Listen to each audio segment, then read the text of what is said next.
అందరికీ నమస్తే అండి. Welcome back to our channel. ఈరోజు వసంత పంచమి గురించి మీతో షేర్ చేస్తానండి. వసంత పంచమి, దీన్ని మనం శ్రీ పంచమి అని కూడా అంటాము. మహాశక్తివంతమైనటువంటి పర్వదినం. ఈ వసంత పంచమి రోజున అక్షరాభ్యాసం ఎంతో అత్యుత్తమమైనటువంటి రోజు. చిన్నపిల్లలకు అక్షరాభ్యాసం చేస్తే విద్యాభివృద్ధులు కలుగుతాయి. పిల్లలను బడిలో చేర్చేందుకు కూడా ఇది ఈరోజు చాలా శ్రేష్టమైందండి. మనస్ఫూర్తిగా కోరుకున్న కోరికలు నెరవేర్చే పవిత్రమైనటువంటి రోజు.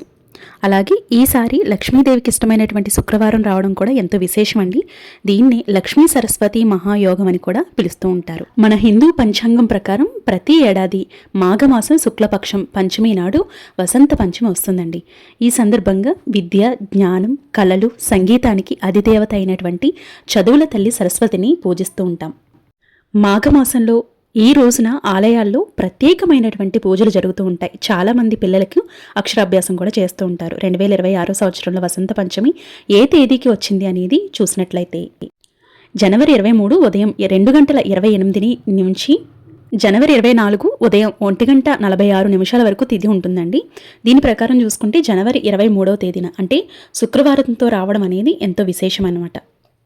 అయితే పూజా ముహూర్తం వచ్చేసి 23వ తారీఖు ఉదయం 7:15 నుండి మధ్యాహ్నం 12:50 వరకు కూడా చక్కగా 5 గంటల వ్యవధిలో సరస్వతి అమ్మవారిని ఆరాధిస్తే ఉత్తమం.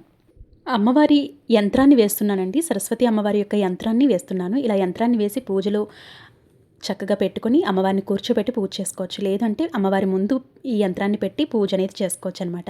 చాలా సింపుల్గా ఉంటుంది. ఒకసారి చూడండి. ఈ రోజు పాటించవలసినటువంటి విధి విధానాలకి చూసినట్లయితే ఈ రోజున తెల్లవారుజామున లేచి సూర్యునికి అర్ఘ్యాన్ని సమర్పించాలి. మాఘమాసంలో వచ్చే ఈ వసంత పంచమి నాడు సూర్యునికి అర్ఘ్యం సమర్పిస్తే విపరీతమైనటువంటి ధనలాభం కలుగుతుందని మన శాస్త్రాలు చెప్తున్నాయి. అలాగే ఆరోగ్యం కూడా సిద్ధిస్తుంది. జీవితంలో డబ్బు కొరత అనేది ఏర్పడదు. అలాగే వసంత పంచమి రోజున స్నానం చేసే నీళ్లలో కొంచెం పసుపు వేసుకుని స్నానం చేస్తే జాతకపరమైన దోషాలన్నీ కూడా తొలగిపోతాయి. అలాగే మీ జాతకంలో అదృష్టం కలిసి వస్తుంది. ఈ వసంత పంచమి నాడు ముఖ్యంగా సరస్వతీదేవిని అలాగే లక్ష్మీ అమ్మవారిని పూజించాలి. ఈ రోజున సరస్వతీదేవిని పూజించటం వల్ల పిల్లలు గొప్ప స్థాయికి ఎదుగుతారు, ధనలాభం కలుగుతుంది. పంచమి రోజున మీ పూజ గదిలో ఉన్న లక్ష్మీ పటం కానీ లేదంటే సరస్వతీదేవి అమ్మవారి యొక్క పటం ముందు కానీ పిండి దీపం వెలిగిస్తే చాలా మంచిది. అలాగే నైవేద్యంగా ఒక చిన్న బెల్లం ముక్కని నివేదించినా సరిపోతుందండి. లేదు అంటే పరమాన్నం కానీ, పాయసం కానీ, లేదంటే కొబ్బరి అన్నం కానీ, ఇలా పాలును కానీ తెల్లటి పదార్థాన్ని నైవేద్యంగా పెట్టుకోవచ్చు అనమాట. అలాగే అమ్మవారికి ఇష్టమైనటువంటి శ్లోకాలు, స్తోత్రాలన్నీ కూడా చదువుకుంటూ చక్కగా అమ్మవారికి పూజ అనేది చేసుకోవాల్సి ఉంటుంది. ముందుగా మనం ఏ పూజ చేసినా, వ్రతం చేసినా వినాయకుడికి పూజ చేస్తాం కాబట్టి వినాయకుడికి పూజ చేసిన అనంతరం పూజ అనేది స్టార్ట్ చేసుకోవాలి. అయితే ఈ పూజలు పిల్లల యొక్క పుస్తకాలు కూడా పెట్టి పూజిస్తే వారి చదువు చాలా మంచిగా చదువుతారండి. ర్యాంకులు సాధిస్తారు, జీవితంలో మంచిగా ఎదుగుతారనమాట. అయితే ఇక స్వస్తిక్ గుర్తులో ముక్కోటి దేవతలు కూడా కొలువై ఉంటారు కాబట్టి ఒక పేపర్ మీద కానీ లేదంటే పలక మీద కానీ స్వస్తిక్ సింబల్ని వేసి ఈ పూజలో పెట్టుకుంటే చాలా మంచిది. స్వస్తిక్ సింబల్ ఎలా వేయాలనేది నేను షార్ట్స్లో ఆల్రెడీ పెట్టానండి. ఎలా పడితే అలా వేయకుండా సవ్యమైనటువంటి దిశలో మాత్రమే వేయాలి. ఎలా వేయాలనేది నేను ఆల్రెడీ షార్ట్స్లో పెట్టాను. ఒకసారి చూడండి, మీకు చాలా బాగా యూజ్ అవుతుంది. అలాగే ఈరోజు పుస్తకాలని కానీ, పెన్నుల్ని కానీ, లేదంటే పెన్సిల్స్ని కానీ దానంగా చేస్తే చాలా మంచిదండి. ఇంకొక ముఖ్యమైనటువంటి డౌట్ ఏంటంటే మూడంలో అక్షరాభ్యాసం చేయించవచ్చా అని అడుగుతున్నారు.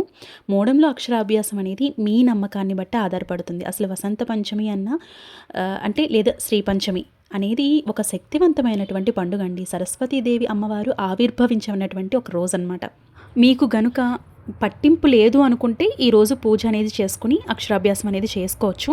లేదు అంటే కనుక నవరాత్రుల్లో వచ్చే సరస్వతి అమ్మవారి యొక్క అవతారం రోజు అమ్మవారికి పూజ చేసి అక్షరాభ్యాసం చేసుకోవచ్చండి. లేదు మేము ఈలోపే చేసుకోవాలి అంటే కనుక ఒక మంచి రోజు మూడం వెళ్ళిపోయిన తర్వాత ఒక మంచి రోజు సరస్వతీదేవి అక్షరాభ్యాసం చేసుకోవచ్చు అనమాట. ఎందుకంటే పిల్లలు రాణించాలి అంటే ఖచ్చితంగా వారికి చదువు, జ్ఞానం అనేది అవసరం అండి. పిల్లలే కాదు, పెద్దవాళ్ళకి ఎవరికైనా కూడా వ్యాపారంలో కానీ, విద్యలో కానీ, ఏ కార్యక్రమంలోనైనా రాణించాలి అంటే మనకి జ్ఞానం అనేది అవసరం. ఆ జ్ఞానం అనేది సరస్వతి అమ్మవారు మనకి ప్రసాదించటం వల్ల, కటాక్షించటం వల్ల మాత్రమే వస్తుందండి. చదువుని మాత్రం దొంగలు దోచుకోలేరండి. ధనాన్ని దోచుకోగలరు కానీ చదువుని దోచుకోలేరు, జ్ఞానాన్ని దోచుకోలేరు. కాబట్టి చక్కటి వాక్చాతుర్యం కావాలి, పిల్లలు విద్యలో బాగా చదువుకోవాలి, వారి అభివృద్ధి బాగుండాలి అనేది మీకు ఉంది అనుకుంటే ఈ శ్రీ పంచమి రోజున తప్పకుండా ఈ విధంగా పూజ అనేది చేసుకోండి. చిన్న పూజ కానీ ఫలితం అయితే చాలా మంచి ఫలితం ఇస్తుంది. అమ్మవారు మంచిగా కటాక్షిస్తారు. అమ్మవారి కటాక్షం మనం ఏది ఉంటే చాలండి, ఎంత పెద్ద స్థాయికైనా కూడా మనం చేరుకోగలుగుతాము. అలాగే మనం ఉన్నత స్థాయికి చక్కగా 10 మందికి కూడా సాయం చేయగలుగుతాం అన్నమాట. ఈ విధంగా శ్రీ పంచమి రోజున, వసంత పంచమి రోజున ఈ విధంగా పూజ అనేది చేసుకుంటే చాలా మంచిది. సరస్వతి లేహ్యాన్ని కనుక మనం వసంత పంచమి రోజున తీసుకుంటే నోరు తిరగని వారికి కూడా చక్కగా నోరు అనేది తిరుగుతుంది. ఒకవేళ లేహ్యం మీ దగ్గర లేదు అనుకుంటే తమలపాకు మీద నెయ్యిని రంగరించి ఆ నెయ్యిని తిన్నా కూడా చాలా మంచిదండి. ఇది పిల్లల చేత తినిపించినా కూడా చాలా మంచిది. వీడియో నచ్చినట్లయితే లైక్ చేయండి, షేర్ చేయండి, సబ్స్క్రైబ్ చేసుకోండి. ఓం శ్రీ మాత్రే నమః. ఓం సరస్వతీ దేవ్యై నమః.